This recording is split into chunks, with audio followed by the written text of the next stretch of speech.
just a little bit. And if your shoulders are turned to the left, it's going to make you shoot to the left, and that's where you're hitting most of the time. That's good. Okay. You were worried Try to where he concentrate was. with You're Squeeze.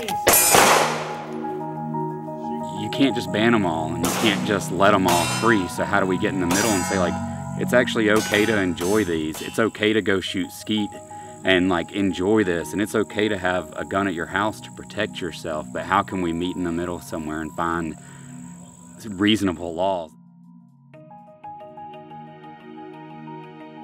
What I always think is like, I want the people that I trust to have guns, and I want the people I don't trust to not. But how in the world do we separate the wheat from the chaff?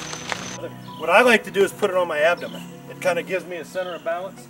I pull out, and when I'm out... When I was 9, my father gave me my first shotgun, and I had to carry it for a year hunting without any ammunition in it to learn the responsibility of having the gun.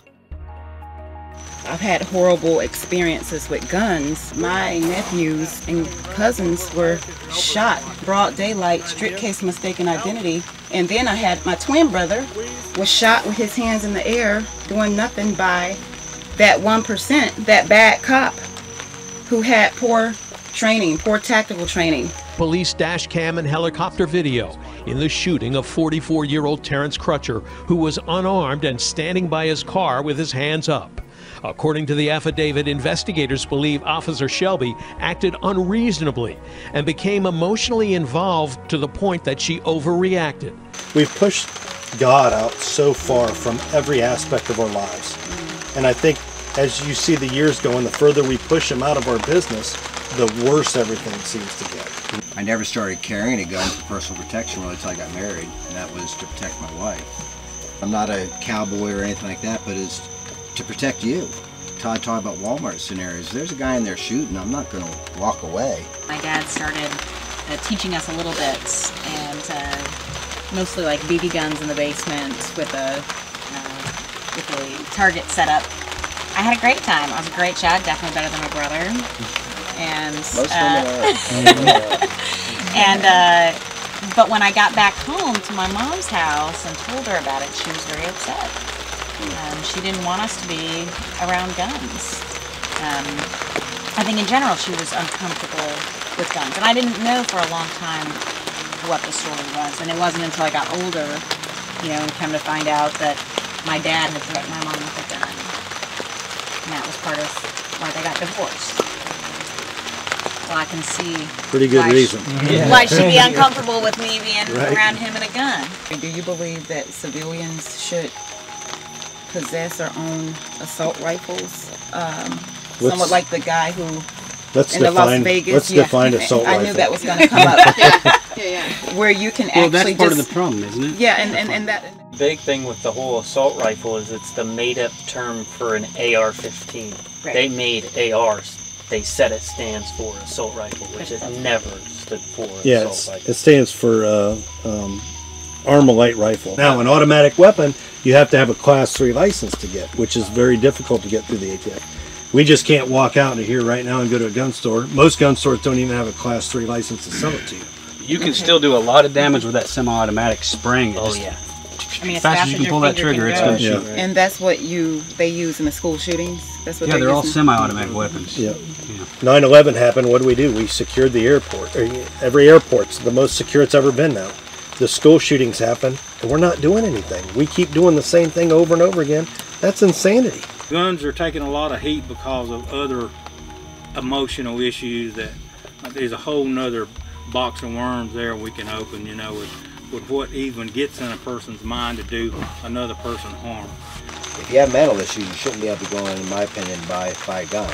There should be something there. I mean, and I'll say this, in the African American community, mental illness and all of those diseases were kind of looked down on. You know, you don't have a mental illness, just go to church and pray. Military's losing 22 people a day to suicide, and it's not all guns, but it is. I mean, there's a significant amount of people that do use a gun. With all this stuff, when we're talking about mental illness, we're just talking about the probability that somebody's going to do something. 99% of people with depression are not going to murder anybody. You can own 1,000 guns. Every time you buy a new one from a store or a gun show, you have to get the background check. but I can go to any one of my friends and say, hey man, I'd like to buy that, and I can get it. And I think that could change and should change. It's so important to have conversations where we give each other the benefit of the doubt. Where we listen first. Right. And we commit to not shouting. My own implicit bias was like, I don't want to come here, you know, but, you know, I mustered up some courage to come and just to talk to the other side and see, you know, what this was all about. I just have so many questions, and I just wanted to come and just learn and see if I can just, you know, kill some of the doubts that I have about guns and why they're needed and why do they get into the wrong hands.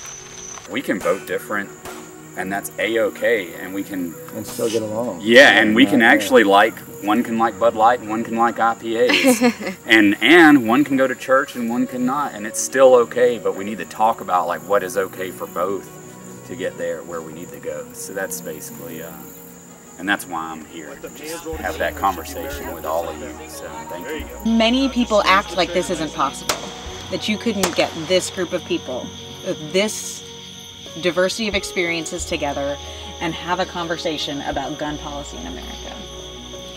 But you can. We've proven it.